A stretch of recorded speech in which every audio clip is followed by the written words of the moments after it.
Olá, minhas amigas, olá, meus amigos. Vamos agora iniciar o estudo da fase instrutória, da fase probatória, a fase em que serão produzidas as provas voltadas à comprovação dos fatos alegados, tanto pelo autor quanto pelo réu. A necessidade das provas, a gente já falou em outra aula, é basicamente desfazer as controvérsias, né? Desfazer as controvérsias fáticas, principalmente.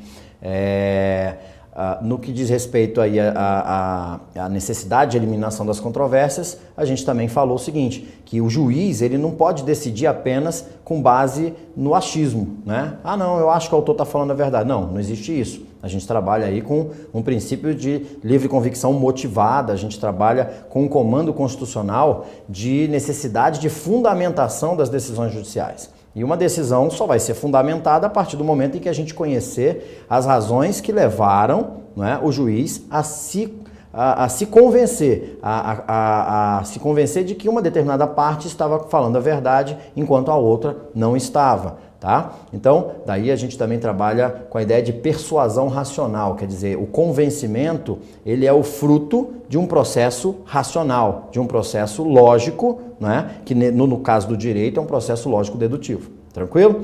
Então, a gente vai começar a falar primeiro da audiência de instrução. Vamos olhar aqui para o nosso roteiro. O que a gente tem sobre a audiência de instrução de importante para chamar a atenção? Bom, primeira coisa, eu já tinha comentado em outra aula que a audiência, quando a gente fala de audiência, a gente está falando, quem é que concede audiência? Só concede audiência a autoridade, né?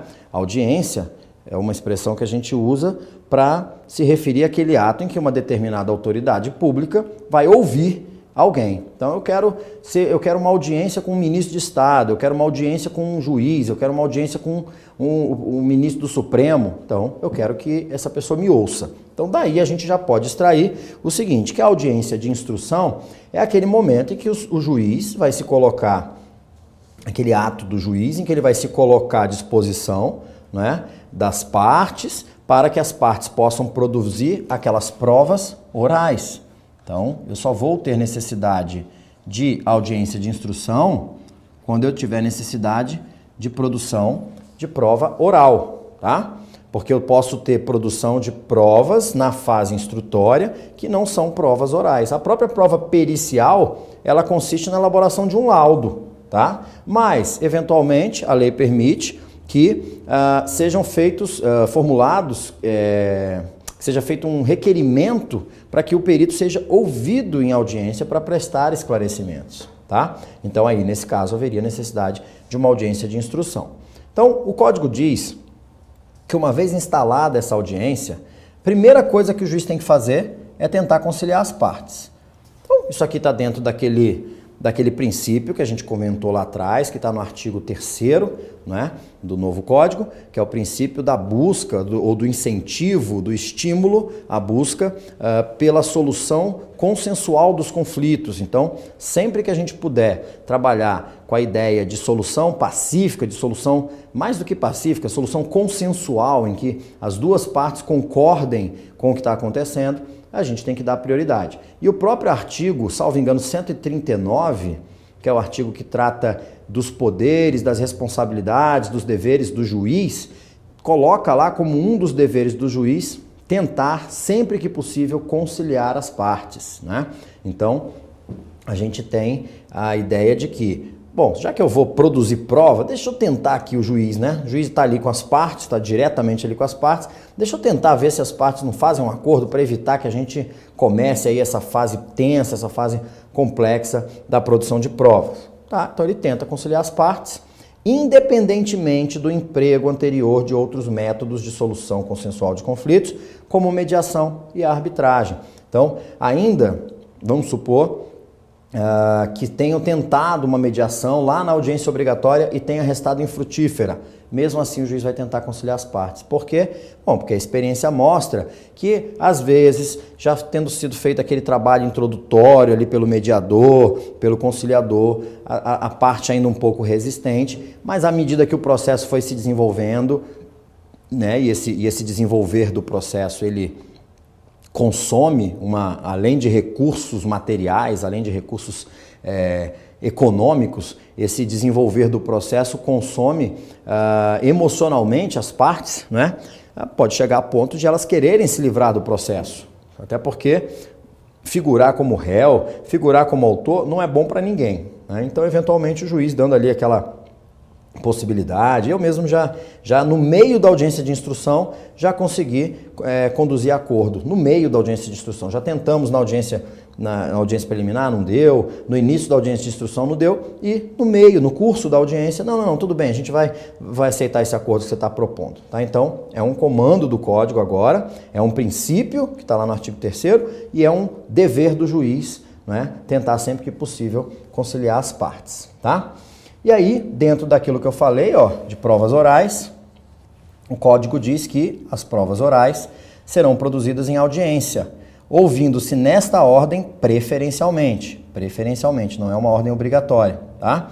Primeiro, quem serão ouvidos? O perito e os assistentes, que responderão aos quesitos. Quesitos são as perguntas que são formuladas, tá? Pelas partes, na verdade, pelos advogados das partes,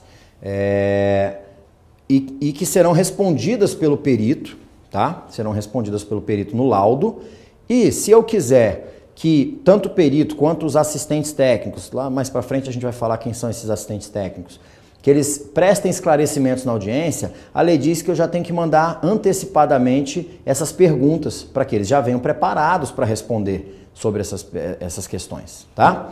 Então, serão ouvidos primeiro o perito e os assistentes, que responderão aos quesitos de esclarecimentos, caso não respondidos anteriormente por escrito, porque eventualmente pode ser dada essa oportunidade de responder a esses questionamentos por escrito, ok? Segundo, após a oitiva do perito e dos assistentes, ou se não tem a necessidade de ouvir perito e assistente, vai ser ouvido o autor e em seguida o réu. Isso aqui quando a gente usa aquele meio de prova chamado depoimento pessoal.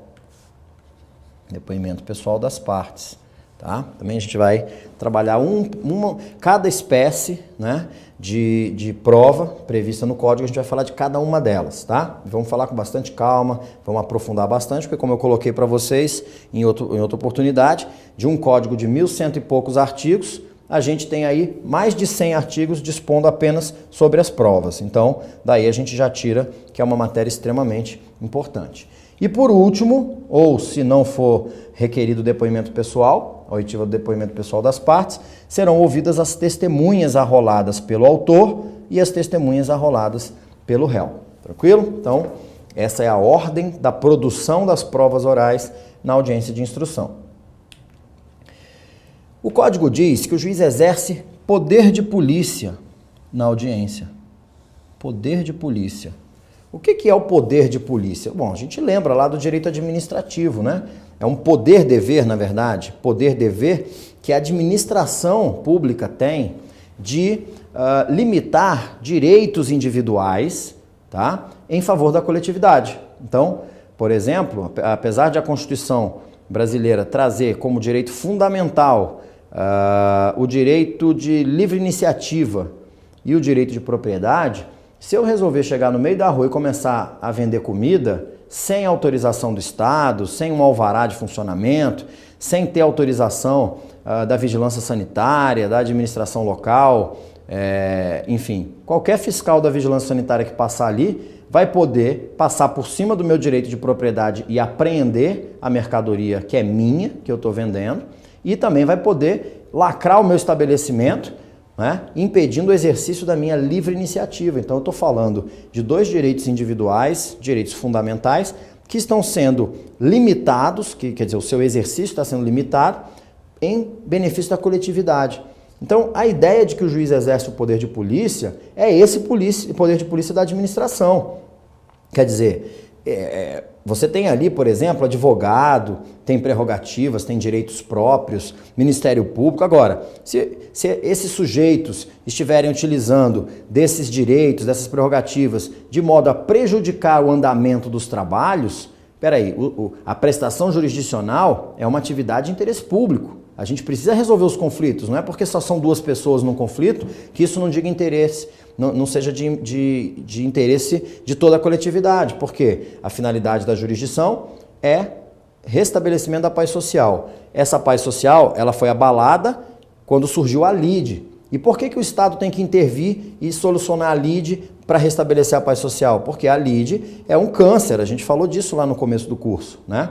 É um câncer que atinge duas ou mais células do corpo social. Então, quando dois ou mais indivíduos, que são células desse corpo social, entram nesse tipo de conflito específico que a gente chama de lide, isso coloca em risco, a lide tem um potencial de contaminação, de propagação, né? Então o Estado tem que intervir. Agora, se o Estado está tentando solucionar uma lide para restabelecer a paz social e, eventualmente, as partes, no momento da audiência, os advogados, o membro do Ministério Público começam a criar confusão, isso criar confusão amparados nas suas prerrogativas funcionais, nos seus direitos individuais, livre manifestação, por exemplo, que está no artigo 5º, e aí começa a tumultuar, o juiz vai ter que exercer esse poder de polícia fazendo o quê?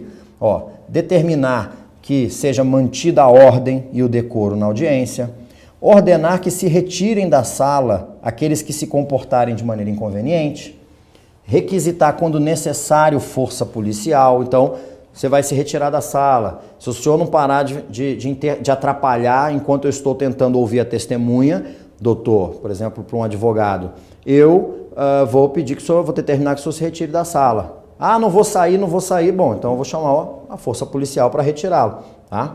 Tratar com urbanidade as partes, e aí olha que interessante, esse é um comando para o juiz, incumbe ao juiz tratar com urbanidade as partes, os advogados, os membros do Ministério Público e da Defensoria Pública e qualquer pessoa que participe do processo, tá? Isso aqui já é o legislador levando em consideração o que infelizmente a gente acaba presenciando por aí, não é? Que às vezes tem juízes que distratam advogados, que humilham testemunhas, pessoas mais simples, pessoas carentes, de outro nível social, né? Então, aqui já é um dever do juiz, ele tem que tratar com urbanidade essas pessoas, tá? Também é um dever dele enquanto administrador público, não é, desse ato, audiência, né? Registrar em ata com exatidão todos os requerimentos apresentados em audiência, todos os requerimentos. Então, isso aqui é para acabar com aquela história de, excelência, eu quero que pergunte tal coisa para a testemunha, não, eu vou indeferir, então tá bom, então eu quero que fique registrado em ata que eu perguntei isso. Excelência, eu quero tal coisa, não, eu não vou deferir isso não, doutor, então quero que fique registrado em ata. E é registrado com exatidão. Então, o juiz não pode pegar, por exemplo, e você faz um requerimento e ele dita para o escrivão de uma forma diferente daquilo que você está falando, porque o objetivo de constar em ata é você poder impugnar aquela decisão, tá? E aí sim, fora da questão desses deveres, enquanto depuserem o perito, os assistentes, as partes e as testemunhas, não haverá intervenção ou apartes. Porque o que acontece aqui? Na audiência, agora a gente teve uma mudança no procedimento, tá? Só que o que acontece? O juiz está aqui, então a gente tem aqui uma sala de audiência, a mesa que está aqui. Ixi, ficou ruim aqui o negócio. Normalmente a gente tem assim, uma mesa aqui, que tem o juiz ao centro, o escrivão aqui do lado, e quando é o caso, o Ministério Público. E a gente tem outra mesa aqui, que fica o autor, aqui fica o réu, aqui fica o advogado do autor, aqui fica o advogado do réu, e dependendo do lugar, aqui, por exemplo, fica a testemunha, ou tem juízes que colocam uma cadeira aqui mais perto e a testemunha fica aqui. Quem é que vai inquirir primeiro? Quem vai inquirir primeiro sempre é o juiz, tá? Então, o juiz, ele começa a perguntar para a testemunha responde para ele, e ele dita para o escrivão. E aí ele vai perguntando. Nesse momento que ele está perguntando, nenhum advogado, nenhuma parte, nem o MP, ninguém pode intervir. Porque isso aqui é o juiz buscando formar sua convicção a partir da solução das controvérsias, tá? E até porque a partir desses apartes pode acontecer, dessas intervenções, a partir do aparte ficou um negócio meio cacofônico, né? A partir dessas intervenções, o juiz pode, a testemunha ou o perito, quem estiver depondo, pode até de alguma forma se sentir influenciado, se sentir pressionado, se sentir constrangido e isso comprometer o depoimento, tá? Então não pode haver intervenção. Depois que o juiz termina de fazer o interrogatório dele, ele dá oportunidade ao advogado do autor. E aí antigamente era um sistema presidencialista, um sistema triangular. O advogado perguntava para o juiz, que perguntava para a testemunha, que respondia para o juiz, que ditava para o escrivão. Agora não, agora o código permite então que o advogado do autor pergunte direto para a testemunha, que responde para o juiz, que dita para o escrivão. Depois que o advogado do autor termina, o advogado do réu formula as perguntas, responde para o juiz, que dita para o escrivão. Imprime ao final o termo de depoimento, todo mundo assina e aquilo é juntado aos autos, tá? Mas durante o depoimento, e quando falo depoimento, está falando depoimento voltado para o juiz, os outros não podem intervir. E quando você tem, por exemplo, o depoimento, as respostas, o advogado do autor, por exemplo, está formulando perguntas, o advogado do réu não pode intervir. Ele vai tomando nota de tudo que acontece e aí sim, depois ele faz as perguntas dele, tá? Quando que a audiência pode ser adiada? Ela pode ser adiada, primeiro, por convenção das partes, tá? Por convenção das partes, a ideia de autonomia, da vontade, cooperação, então as partes chegam, falam, pô, hoje vamos pedir para o juiz para adiar essa audiência para daqui a 60 dias para ver se a gente consegue formular um acordo? Ah, vamos. Então os dois advogados assinam em conjunto, podem pedir a adiação ou o adiamento, né? O adiamento dessa audiência, tá? Eu estava lendo convenção aqui e acabei misturando as bolas. Se não puder comparecer por motivo justificado, qualquer pessoa que dela deva necessariamente participar. Então, motivo justificado aí, o atestado médico supre. Eu estou com um problema no trabalho. Não, eu não posso. Isso não é um motivo justificado. Por quê? Porque o depoimento, a colaboração com o Poder Judiciário é considerado serviço de interesse público, tá? E o próprio Código de Processo Civil diz que aquelas pessoas que são regidas pela consolidação das leis do trabalho, pela CLT, que elas não podem ser punidas com a retenção de pagamento ou perder de alguma forma o cômputo de tempo de serviço em razão de estar prestando qualquer tipo de auxílio a ato do Poder Judiciário, porque é dever de todo jurisdicionado colaborar com a prestação jurisdicional, tá? Então, nesse caso, não é um motivo justificado. O advogado ter outra audiência, sim, o advogado já ter outra audiência marcada, ele comprova, é um motivo justificado, tá? Então, tem que ser motivo justificado. Por atraso injustificado de seu início em tempo superior a 30 minutos do horário marcado, tá? E nesse caso, o impedimento deverá ser comprovado, nesse caso não, quando eu falo do impedimento, está na letra B, né? Aqui. O impedimento deverá ser comprovado até a abertura da audiência e não sendo, o juiz procederá à instrução. Então, até a abertura da audiência, eu sou advogado, eu tenho que chegar lá, foi requerido depoimento pessoal do meu cliente, eu vou chegar lá e falar, olha, meu cliente está doente, está aqui o atestado médico, pronto. Então, está justificado, o juiz vai suspender aquela audiência, né? E vai remarcar a data dela, tá?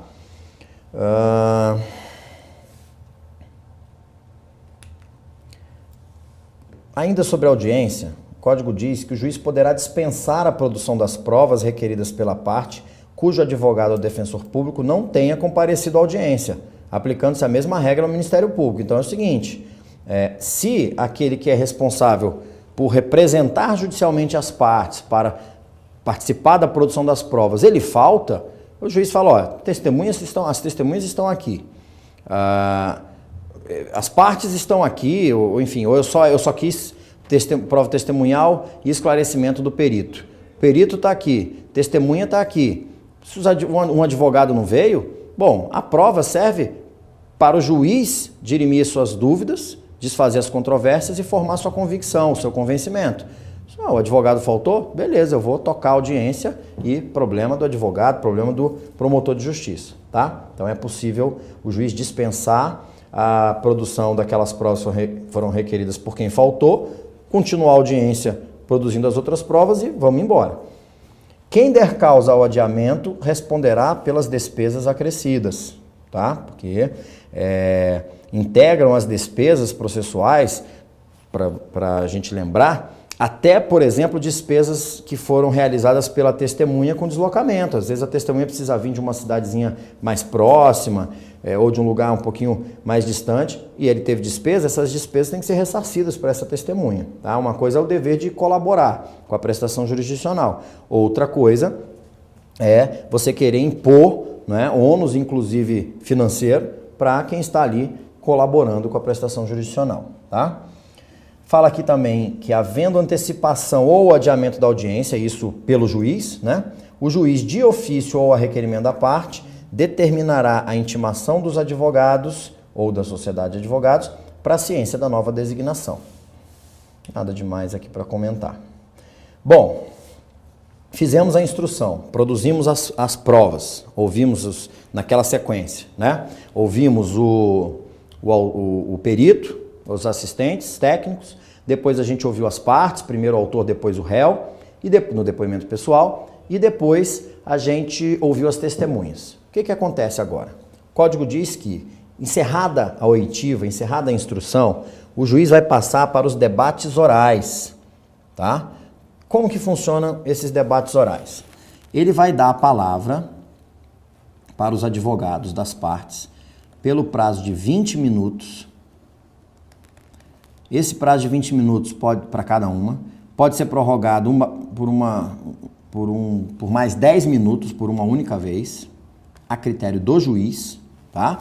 20 minutos, e aí em causas um pouquinho mais complicadas, ou que teve muitas testemunhas depuseram, ou qualquer coisa assim, aí ele pode dar uma prorrogaçãozinha de 10 minutos, isso para cada parte, e para o advogado de cada parte, e para o membro do Ministério Público, tá? Para que eles apresentem suas razões finais, né? Os debates orais, eles servem para você apresentar suas razões finais, igual acontece ali no tribunal do júri, tá? Cada um sustentando seu ponto. Só que, claro, o foco principal tá naquelas provas que acabaram de ser produzidas. Então eu não vou ficar só repetindo o que eu falei na inicial e o que eu falei na contestação. Eu, na verdade, vou pegar e, percebe-se, excelência, que a testemunha A, ela não prestou um depoimento consistente, ela, na verdade, se contradisse por várias vezes, eu tomei nota aqui, ela disse isso e logo em seguida disse aquilo, Vossa Excelência pode pegar a ata e reler, uma dessas duas testemunhas pode estar mentindo, porque o depoimento dela é contraditório,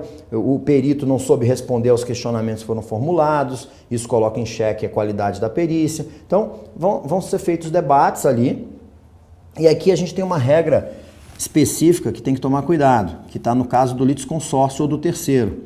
Se eu tiver litisconsórcio, ou a participação de um terceiro, que na verdade acaba formando um litisconsórcio, na verdade o prazo vai ser de 30 minutos, único prazo para o bloco, tá?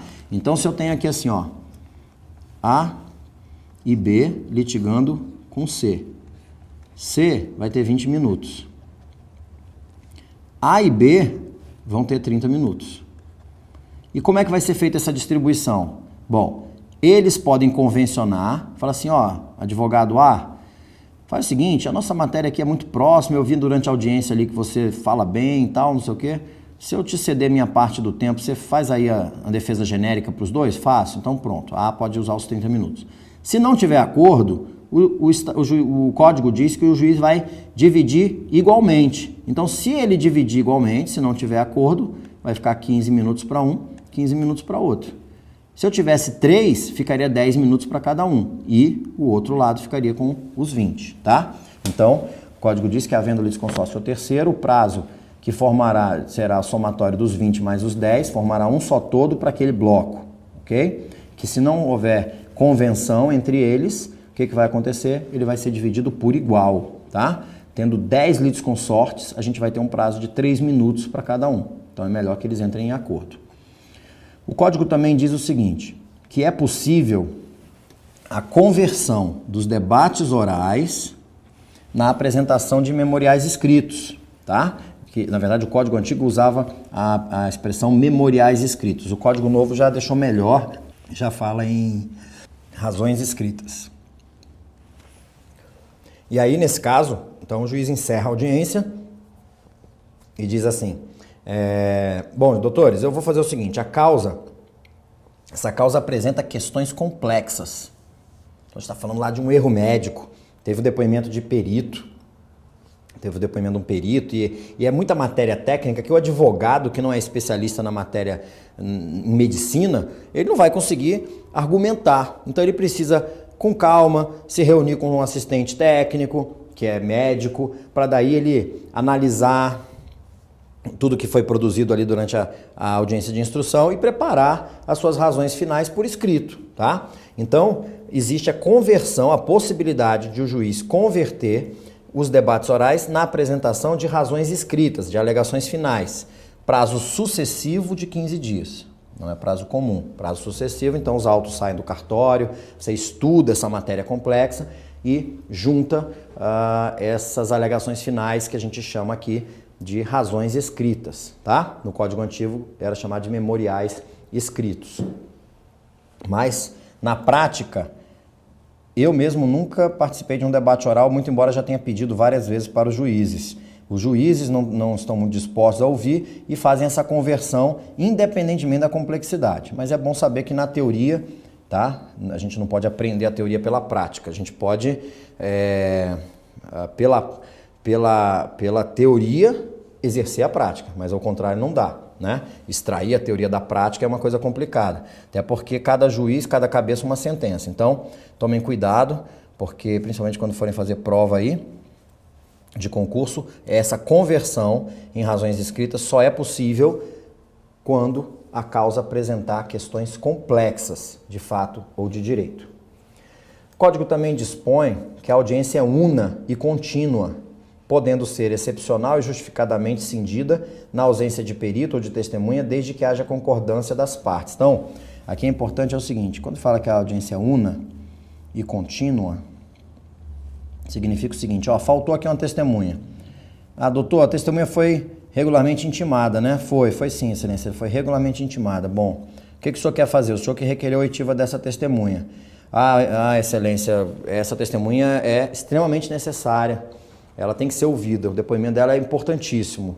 Não dá para abrir mão dela, doutor? Não dá. Então, o que o senhor quer que eu faça? Eu quero que a audiência seja suspensa e eu vou apresentar um requerimento para que essa testemunha seja conduzida coercitivamente, né, para a próxima data que for designada a audiência, tá? Que é o famoso condução debaixo de vara, condução coercitiva, que vai ser possível quando a testemunha for formalmente intimada e não comparecer. Então, nesse caso, o juiz não vai marcar uma nova audiência. O juiz vai suspender a audiência e designar a data para continuação dessa audiência. Isso é importante a gente entender. Mas na prática são 2 audiências. Sim, mas se tiver aí um intervalo de 30 dias, 15 dias, 60 dias, 90 dias, não importa.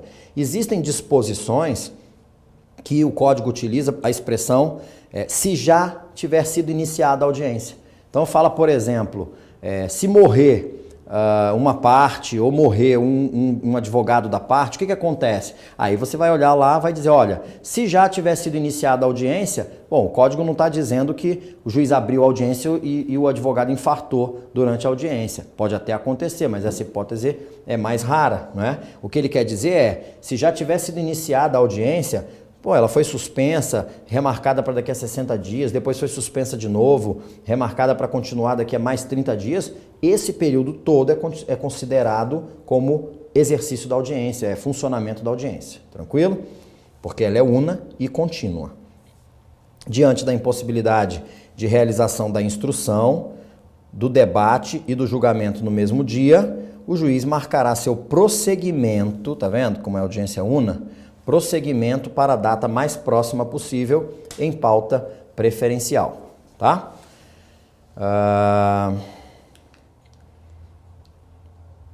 Encerrado o debate ou oferecidas as razões finais, o juiz vai proferir sentença em audiência ou em 30 dias. Claro que esse prazo é impróprio.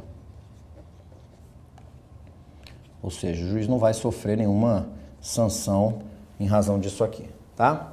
O servidor vai lavrar sob ditado do juiz termo, que é o termo de audiência, né? Que conterá em resumo tudo o que aconteceu na audiência, bem como por extensos despachos as decisões e as sentenças se proferidas no ato. Aí essa aqui vai ser literal mesmo, e aí imprime esse termo, todo mundo assina, né? Ó, quando o termo não for registrado em meio eletrônico, o juiz rubricar-lhe-á as folhas, que serão encadernadas em volume próprio, subscreverão o termo juiz, advogados, Ministério Público e o escrivão ou chefe de secretaria. As partes não precisam subscrever o termo de audiência, exceto quando houver ato de disposição para cuja prática os advogados não tenham poderes, né? Disposição, porque na audiência a parte renunciou ao direito ou reconheceu a procedência, confessou algum fato, alguma coisa assim. Bom, isso aí eu vou ter que pegar a assinatura dela, porque se o advogado não tiver poder para a prática desse ato, esse ato não vai valer sem a assinatura da parte, tá? Por último aqui, na audiência de instrução, diz que o escrivão, chefe de secretaria, trasladará para os autos cópia autêntica do termo de audiência. Então pega lá, coloca nos autos. Cada advogado vai sair ali com uma cópia também. Tratando-se de autos eletrônicos, observar-se-á o disposto no código, na legislação específica e nas normas internas dos tribunais. A audiência poderá ser integralmente gravada em imagem e áudio, meio digital, analógico, desde que assegure o rápido acesso das partes e dos órgãos julgadores, observada a legislação específica. E aí agora tem uma inovação aqui do código que é maravilhosa para os advogados. O código diz que a gravação também pode ser realizada diretamente por qualquer das partes, e o mais importante de tudo, além de o código dizer que as partes podem gravar, eu posso colocar meu celular em cima da mesa e começar a gravar, isso é independentemente de autorização judicial, porque existia muita briga, tinha gente até que era presa por desacato, os juízes entendendo, não, eu vou gravar assim, não vai, não, doutor, se o senhor insistir, eu vou entender que é uma ofensa ao juízo e vou prender o senhor por desacato. Então, agora o código permite que a gente grave, justamente para quando houver abuso, a gente poder ir na corregedoria, a gente poder fazer um recurso, né? Então é o seguinte, a gente para por aqui a audiência de instrução, tá? A partir daqui, como eu falei no início da aula, a gente começou o estudo da fase instrutória. Então, a fase instrutória, ela abrange o quê? A produção das provas. As provas orais são produzidas na audiência, tá? Agora, a gente vai começar a analisar as provas de maneira geral. Primeiro, as disposições gerais acerca das provas e depois as provas em espécie. Tranquilo? Mas isso aí a gente vai começar a falar em outras aulas, tá? A gente vai ter uma aula específica sobre as disposições gerais e várias aulas sobre as provas em espécie. A gente se vê daqui a pouco. Até já.